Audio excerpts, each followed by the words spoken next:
It was a quiet evening, the kind where everything feels normal and predictable. A man in his early 40s was driving home after a long day at work. He had spent hours on his feet, dealing with customers and trying to make ends meet. His car was old but reliable, and he always made sure it was in good condition because he couldn't afford any surprises. As he turned onto a familiar street, he noticed flashing lights behind him. At first, he thought maybe someone needed help or there was an emergency nearby. But then he realized the lights were for him. He pulled over carefully, making sure to stop in a safe spot. His heart started beating faster, though he wasn't sure why. Maybe it was just nerves. Getting pulled over isn't exactly fun for anyone. When the officer approached his window, he rolled it down slowly and greeted them politely. "Is something wrong, officer?" he asked, keeping his tone calm and respectful. The officer didn't answer right away. Instead, they leaned into the car, shining a flashlight around as if searching for something suspicious. The second officer stood back near the patrol car, arms crossed, watching silently. After what felt like forever, the first officer finally spoke. "Do you know how fast you were going?" The man nodded.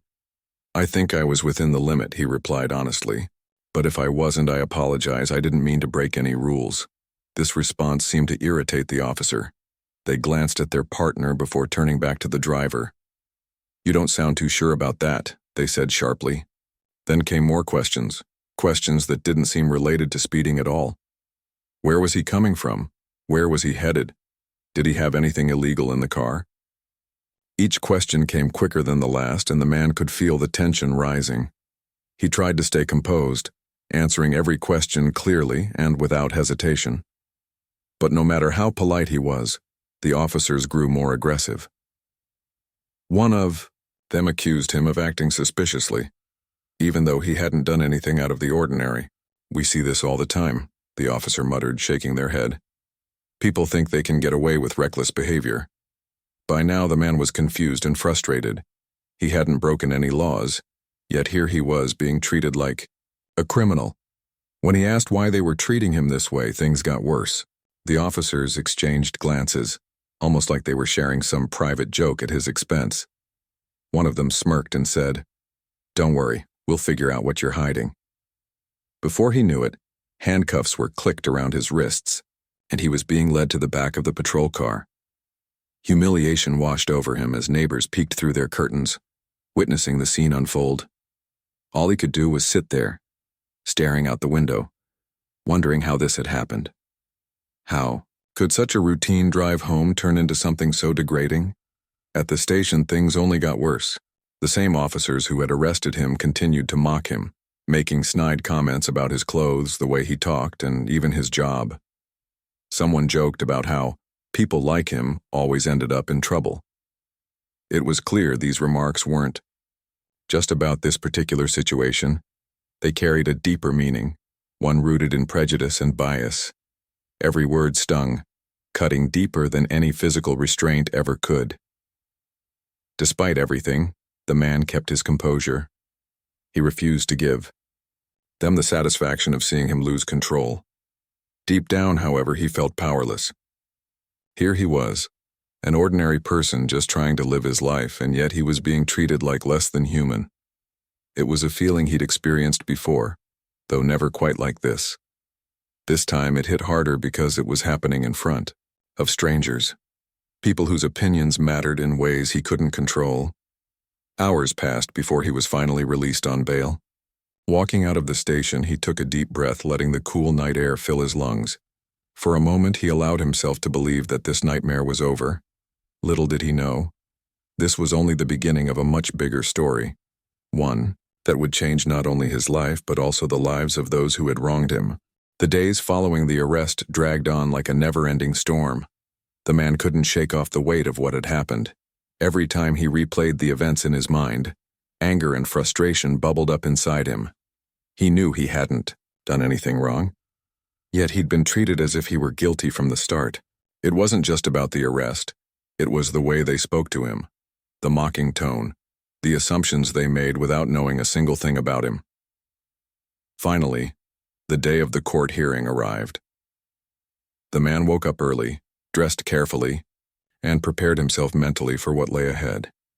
He didn't have a lawyer, hiring one was beyond his budget, but he decided to represent himself. He figured that if he stayed calm and presented the facts clearly, maybe the judge would see through the lies. Still, he couldn't ignore the knot in his stomach. Courtrooms weren't exactly welcoming places, especially not for someone like him.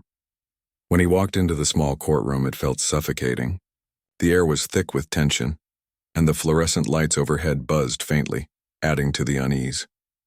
A few people sat scattered around the room, some whispering among themselves while others stared blankly ahead. The two officers who had arrested him were already there, sitting confidently near the front. They exchanged smirks when they saw him enter, their body language oozing arrogance. One of them leaned over to say something to the other, loud enough for everyone nearby to hear. "Let's see how far this goes." The judge entered shortly after, and the room fell silent. Judge Carter, a middle-aged woman with sharp eyes and an authoritative voice, wasted no time getting down to business. She asked the prosecutor to present the case first. The lead officer stood up, straightening his uniform before speaking. His words painted a picture of recklessness and defiance, a version of events that bore little resemblance to reality. According to him, the man had been driving erratically, ignored commands during the stop, and acted aggressively throughout the entire ordeal. As the officer spoke, the man clenched his fists under the table, trying hard to keep his emotions in check. He wanted to interrupt, to shout out the truth, but he knew better than to lose his cool in front of the judge. Instead, he listened intently, noting every inconsistency in their story.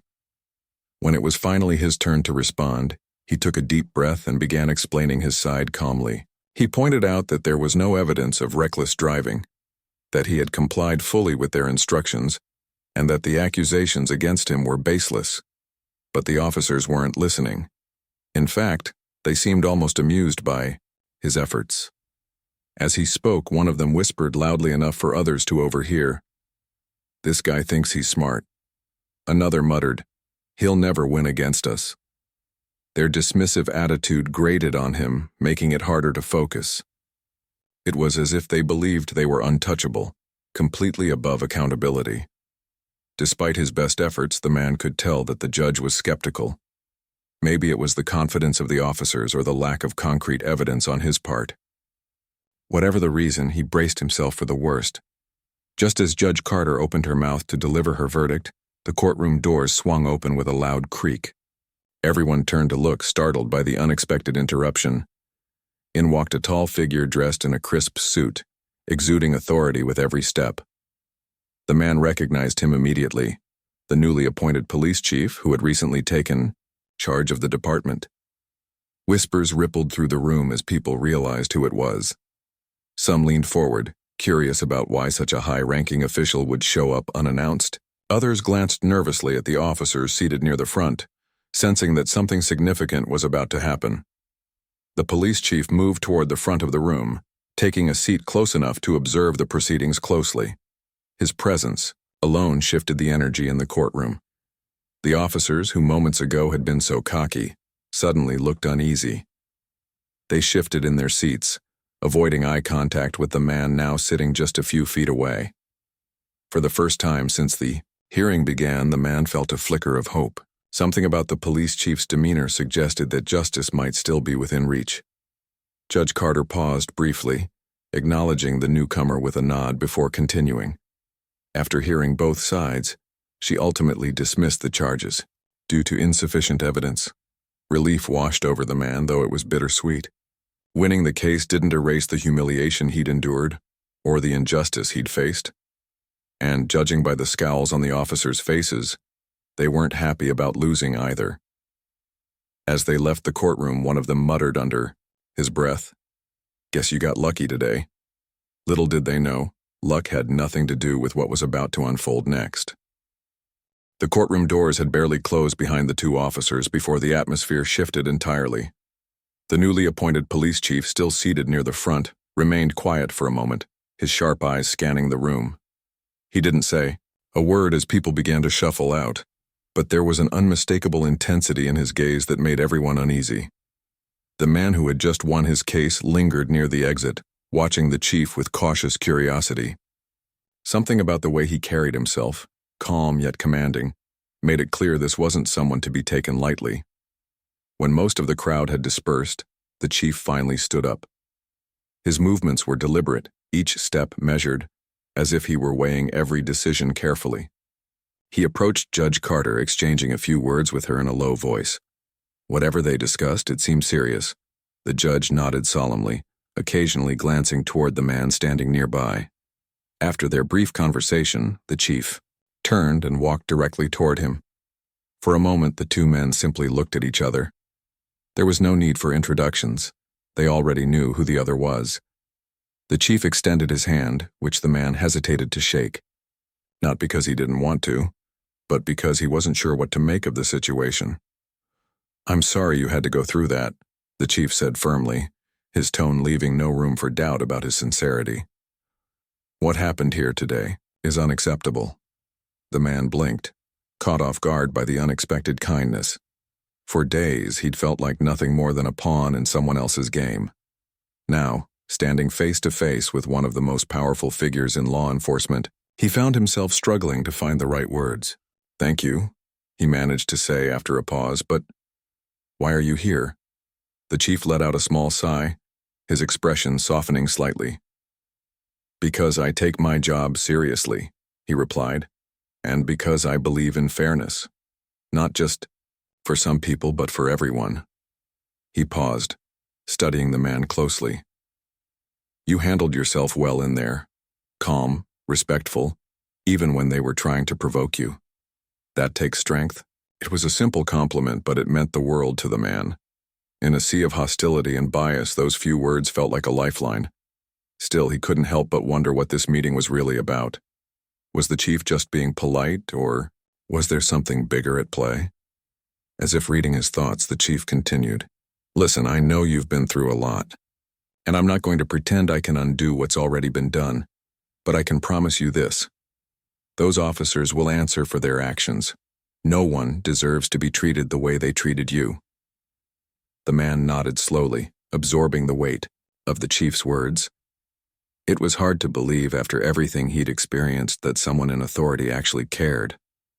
But there was something genuine about the way the chief spoke, something that made it impossible to dismiss. Before parting ways, the chief handed him a business card. "If you ever need anything at all, you call me directly," he said. "This isn't over yet, not for them and not for us."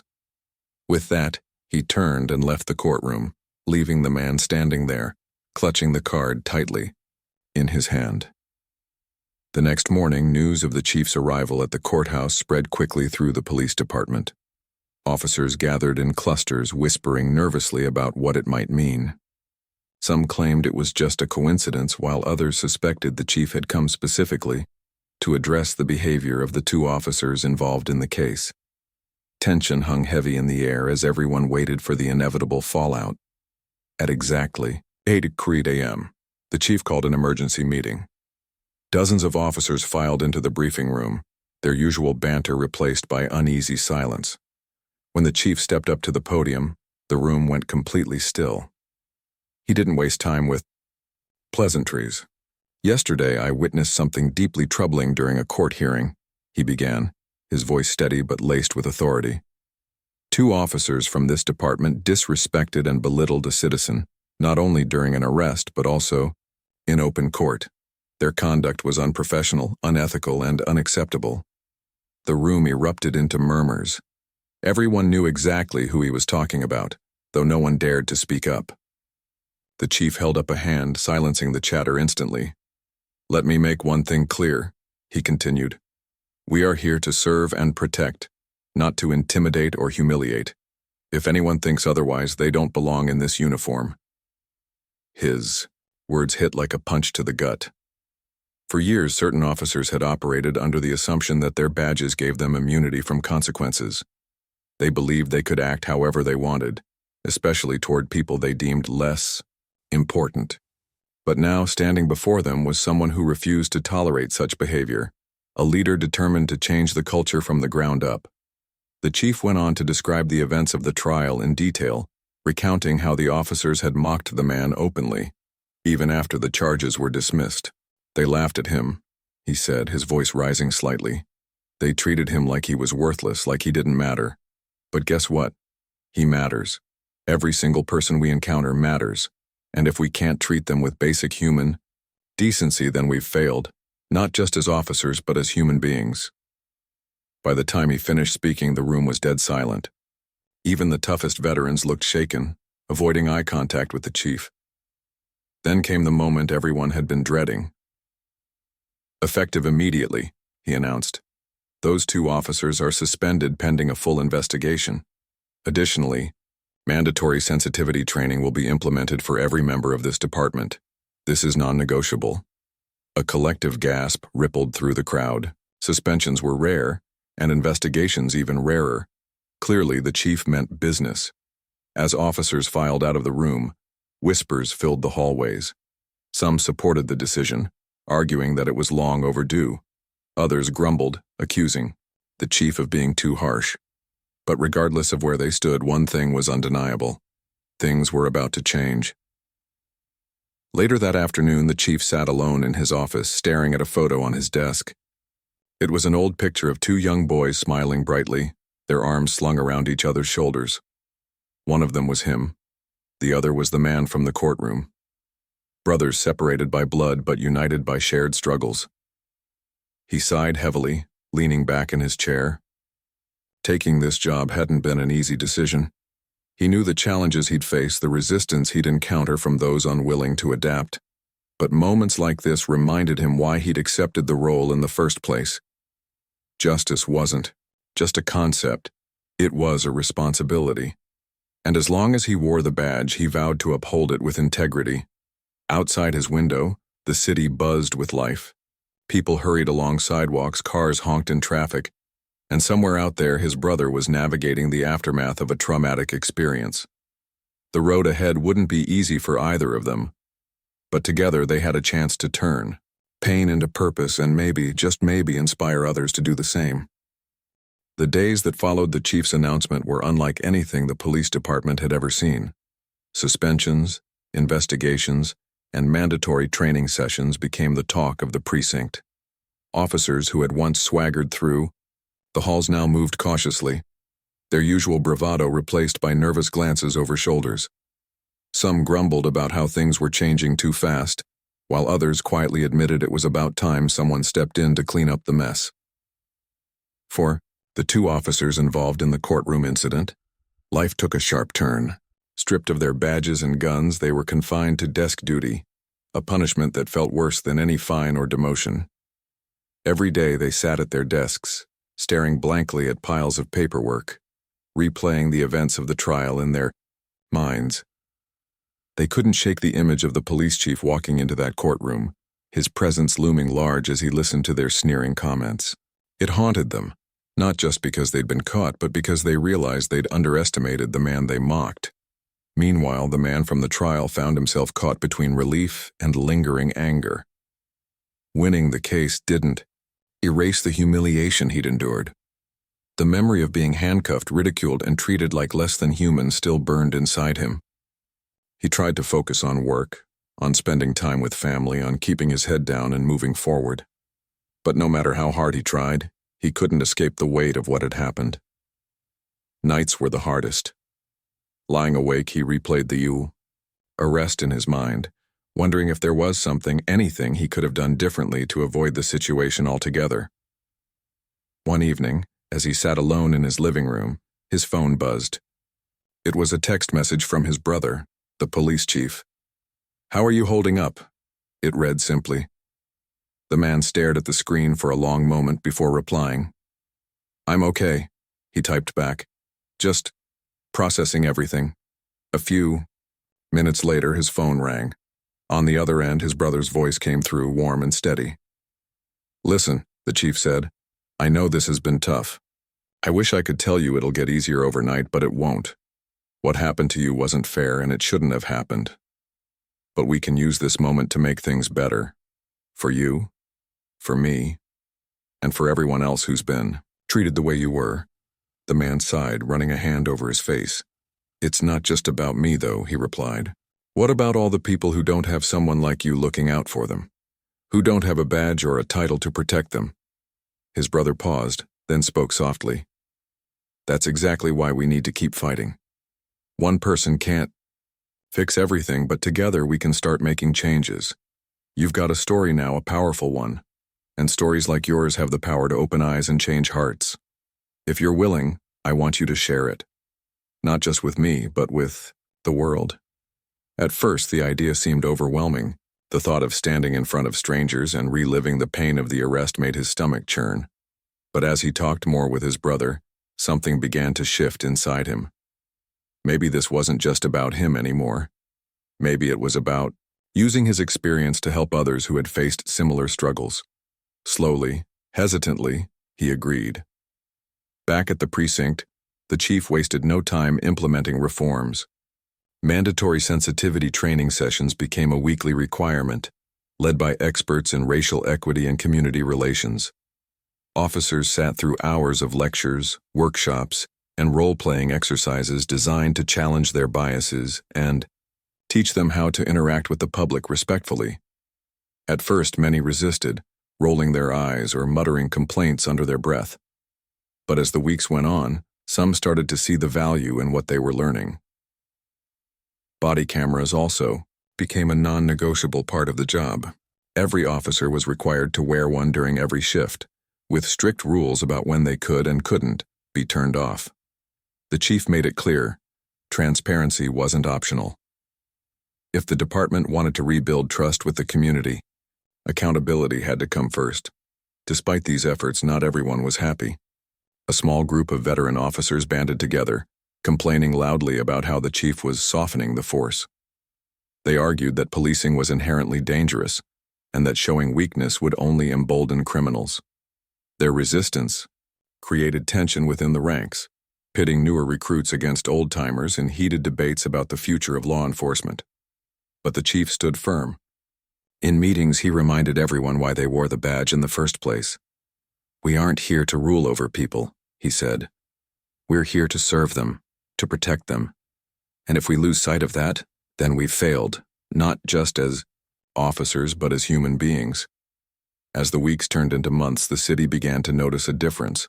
Complaints about misconduct dropped significantly, and residents reported feeling safer and more respected during interactions with police.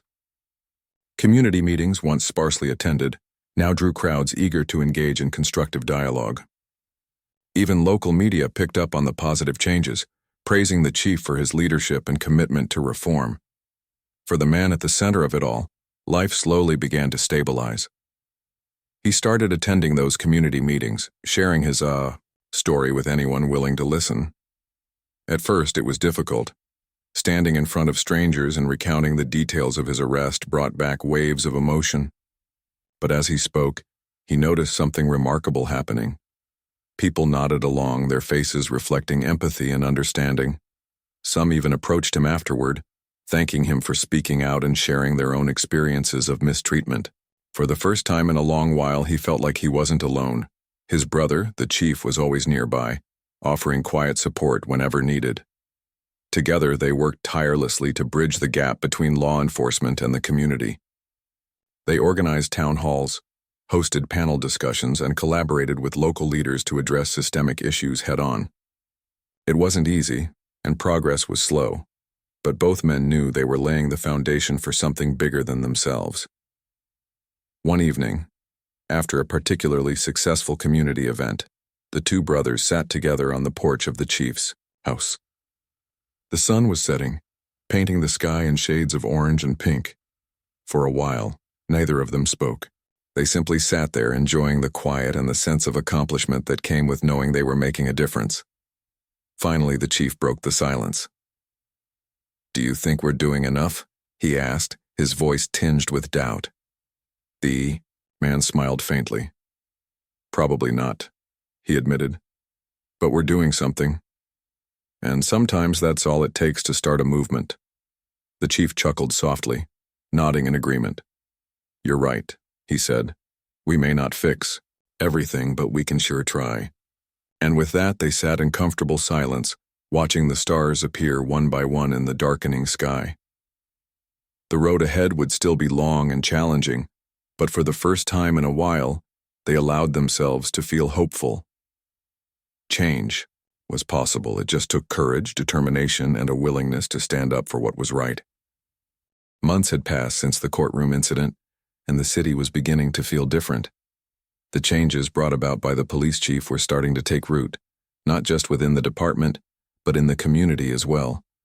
People who had once avoided interactions with law enforcement now found themselves engaging in conversations they never thought possible. It wasn't perfect, far from it, but there was a growing sense of hope that things could get better. For the man at the center of it all, life had become a mix of healing and advocacy. He still carried the scars of what had happened to him, both emotional and mental, but he had also discovered a newfound purpose. Sharing his story at community meetings gave him a voice he hadn't realized he possessed. Each time he spoke, he saw nods of understanding, heard murmurs of agreement, and felt the weight of shared experiences. It reminded him that he wasn't alone, that countless others had faced similar struggles and were looking for ways to heal. One evening, after a particularly moving town hall meeting, an elderly woman approached him. Her hands trembled slightly as she reached out to shake his hand. "Thank you," she said softly, her eyes glistening with unshed tears. "You remind me of my son. He went through something like this years ago, but he never told anyone. He kept it bottled up inside until it broke him. Hearing you speak, it gives me hope that maybe others won't have to suffer in silence." Her words stayed with him long after the event ended.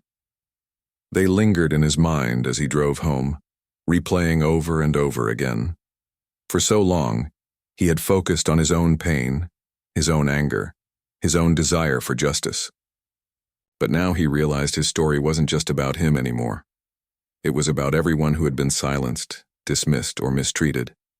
It was about giving them permission to speak up, to demand better, to believe that change was possible.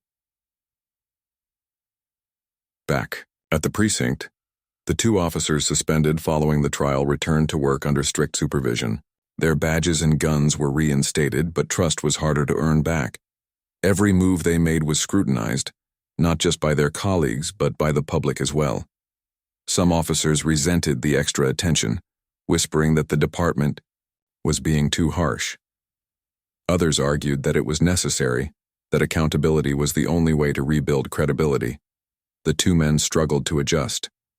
Used to operating with relative freedom, they now felt like they were walking on eggshells. Every interaction with the public was recorded, every decision second-guessed. At first, they resisted the changes, grumbling about how nothing would ever be the same. But slowly, almost imperceptibly, their attitudes began to shift. Watching their peers embrace new practices, seeing the positive impact on the community, forced them to confront uncomfortable truths about their own behavior. One day, during a routine patrol, one of the officers pulled over a young driver for speeding. As he approached the car, memories of the trial flooded his mind, the smirks, the whispers, the dismissive comments. For a moment, he hesitated, unsure of how to proceed. Then he remembered the training sessions, the lectures about treating everyone with dignity and respect. Taking a deep breath, he greeted the driver politely, explaining the reason for the stop and listening patiently as they apologized. When the encounter ended without conflict or tension, the officer felt a strange sense of relief. Maybe this new way of doing things wasn't so bad after all. Meanwhile, the police chief continued to lead by example. He attended every community meeting, listened to every complaint, and followed up on every suggestion. His presence became a symbol of accountability, a reminder that leadership meant more than issuing orders. It meant showing up, day after day, and proving that you cared. But even he wasn't immune to criticism. Some accused him of favoritism, claiming his reforms were motivated by personal loyalty rather than genuine concern for the community. Others argued that he was moving too fast, risking the safety of officers by prioritizing transparency over authority. The chief took the feedback in stride, acknowledging valid concerns while standing firm on his core principles. We're not here to win popularity contests, he told his team during a morning briefing. We're here to serve. And if serving means making tough decisions, then that's what we'll do. Yes, some people will disagree with us. Some will criticize us. But at the end of the day, our job is to protect, not just the people we agree with, but everyone. His words resonated with many, inspiring them to push forward despite the challenges. Slowly but surely, the culture of the department began to transform. Officers started viewing themselves not as enforcers, but as partners in creating safer, stronger communities. Residents noticed the shift, expressing gratitude for the increased professionalism and respectfulness they encountered. As the months rolled on, the man and his brother, the chief, spent more time working together. They organized workshops, hosted panel discussions, and collaborated with local leaders to address systemic issues. Their partnership became a beacon of unity, proof that even in the face of adversity, family could stand strong and make a difference. One afternoon, as they prepared for yet another community event, the man turned to his brother with a thoughtful expression. "Do you ever think about how far we've come?" he asked. "Not just us, but the whole city?" The chief smiled faintly, leaning against the edge of the table. "All the time," he replied. "It's easy to focus on what still needs to be done.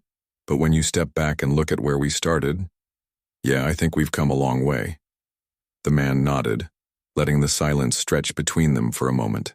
"You know," he said finally, "I used to hate those officers. I wanted them to pay for what they did to me, but now, I don't know. I guess I feel sorry for them." His brother raised an eyebrow, intrigued. "Sorry? Why?" "Because they missed out," the man explained. "They missed out on learning how to see people as human beings instead of stereotypes. They missed out on building connections, on earning trust. They let their biases blind them. And that's sad, not just for them, but for everyone they came into contact with." The chief considered this for a moment, then nodded slowly. "That's a good way to look at it," he said. "Holding on to anger only hurts us in the long run. Forgiveness doesn't mean forgetting. It means choosing to move forward anyway." Later that week, the man stood before a packed auditorium preparing to share his story once again.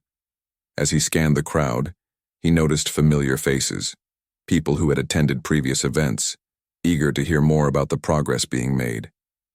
But there were also new faces, including a few uniformed officers sitting toward the back. One of them caught his eye briefly, offering a small nod of acknowledgement. Taking a deep breath, the man began to speak. He talked about the arrest, the courtroom, the humiliation, and the journey that followed. He didn't shy away from the pain or the anger, but he also emphasized the lessons he'd learned along the way. By the time he finished, the room was silent, the weight of his words hanging in the air. When the Q&A session began, a young woman raised her hand. "What gives you hope?" she asked. "After everything you've been through, how do you stay positive?" The man smiled, glancing briefly at his brother seated nearby. "Hope isn't something you wait for," he said. "It's something you create. Every time we stand up, speak out, and refuse to accept injustice, we're planting seeds of hope. And those seeds, they grow into movements, into change. So yeah, I'm hopeful, not because things are perfect, but because we're working to make them better." The audience erupted into applause, the sound echoing through the auditorium like a promise. Change was possible. It might be slow, it might be hard, but it was worth fighting for. And as the man stepped down from the stage, he knew, one step at a time, they were getting closer to the world they dreamed of. The final chapter of this journey unfolded in ways no one could have predicted. Months of effort, struggle, and determination had led to real change, not just in policies or procedures, but in the hearts and minds of people across the city. The man who had once been wrongfully arrested and humiliated was now a symbol of resilience and hope. His story wasn't just his anymore. It belonged to everyone who had ever felt voiceless, powerless, or unseen. One crisp autumn morning, the police chief called for another community meeting. This time, however, it wasn't held in a cramped auditorium or a dimly lit church hall. It took place in the town square, where hundreds of residents gathered under a bright blue sky. Vendors set up stalls offering free coffee and snacks. Children played nearby, and music filled the air as local artists performed on a small stage. The atmosphere was electric with anticipation, a stark contrast to the tension that had once defined these gatherings. When the man stepped onto the stage alongside his brother, the chief, the crowd erupted into applause.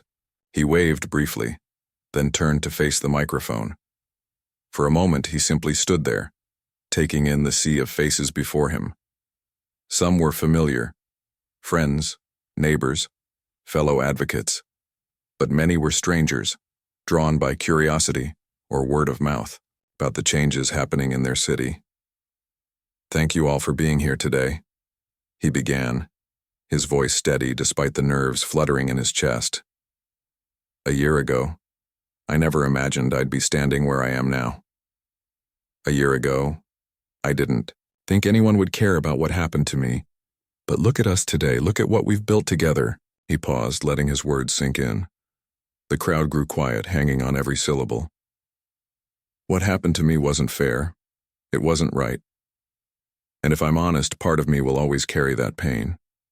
But instead of letting it break me, I chose to use it, to turn my experience into something bigger than myself. Because when we share our stories, when we stand together, we create space for healing. We create space for change." The applause returned, louder this time, echoing through the square like a tidal wave of support. When the noise subsided, the man continued, "This isn't just about me, though. It's about all of us. Every person here has a role to play in shaping the future of this city. Whether you're a police officer, a teacher, a parent, or a student, your voice matters. Your actions matter. Together, we can make sure no one else has to go through what I did." As he finished speaking, the chief joined him on stage. The brothers exchanged a glance, an unspoken understanding passing between them. Then the chief addressed the crowd. "Change doesn't happen overnight," he said, his tone firm but compassionate. "It takes work, it takes patience, and most importantly, it takes trust. Trust between law enforcement and the communities we serve. Trust between neighbors and friends. Trust between strangers who decide to come together and fight for something better." He gestured toward the two officers seated near the front row, the same ones who had mocked the man during the trial. They looked nervous, fidgeting in their seats as all eyes turned to them. One of them stood slowly, clearing his throat. The crowd fell silent, unsure of what to expect. I want to say something," the officer stammered, his voice barely audible over the rustling leaves. He glanced at the man on stage, then back at the crowd. "I owe him, and all of you, an apology. What we did that night, it was wrong, not just because of the rules we broke, but because of the way we treated him. Like he didn't matter. Like he wasn't human." His voice cracked, and he took a shaky breath before continuing. "I'm not asking for forgiveness, I don't deserve it. But I do want to promise you that I'll do better. That we'll do better. Because none of us should have to live in fear of the people who are supposed to protect us." For a long moment, no one spoke. Then from somewhere in the crowd, someone started clapping. Slowly, others joined in until the entire square was filled with the sound of applause. The officer lowered his head, visibly overwhelmed, as tears streamed down his face. Beside him, his partner nodded silently, her own guilt written plainly across her features. After the event ended, the man approached the two officers. He didn't know what to say at first, so he simply stood there, studying their expressions. Finally, he extended his hand. "I don't condone what you did," he said firmly, "but I believe in second chances. Let's move forward, together." The officers hesitated, then shook his hand. It was a small gesture, but it carried immense weight. In that moment, they weren't adversaries or enemies. They were human beings, flawed and imperfect, trying to find common ground. In the weeks and months that followed, the city continued to transform. New programs aimed at fostering trust between law enforcement and the community sprang up, funded by grants and donations. Residents organized neighborhood watch groups partnering with officers to keep streets safe. Schools introduced curriculum focused on empathy and conflict resolution, teaching young people the importance of treating others with kindness and respect. The man stayed active in advocacy work, traveling to nearby towns to share his story and inspire others to take action.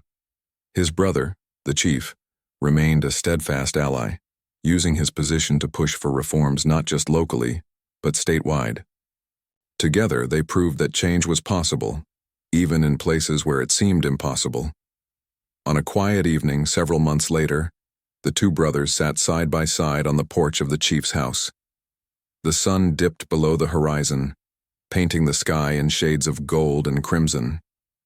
Neither of them spoke for a while, content to simply sit and reflect on how far they'd come. "You know," the man said finally, breaking the silence, "I used to think justice meant revenge, that if someone hurt me, I had to hurt them back. But now, I realize justice is about more than that. It's about creating a world where no one has to feel the way I did that night." The chief nodded, a faint smile tugging at the corners of his mouth. "And we're getting closer to that world," he replied. "Not all the way there yet, but closer. And as long as we keep working at it, we'll get there eventually." They sat in comfortable silence, watching the stars appear one by one in the darkening sky. The road ahead would still be challenging, full of obstacles and setbacks. But for the first time in a long while, they allowed themselves to feel hopeful. Change was possible. It just took courage, determination, and a willingness to stand up for what was right. And as the city slept peacefully around them, dreams of a brighter tomorrow lingered in the air, carried on the gentle breeze like a promise waiting to be fulfilled.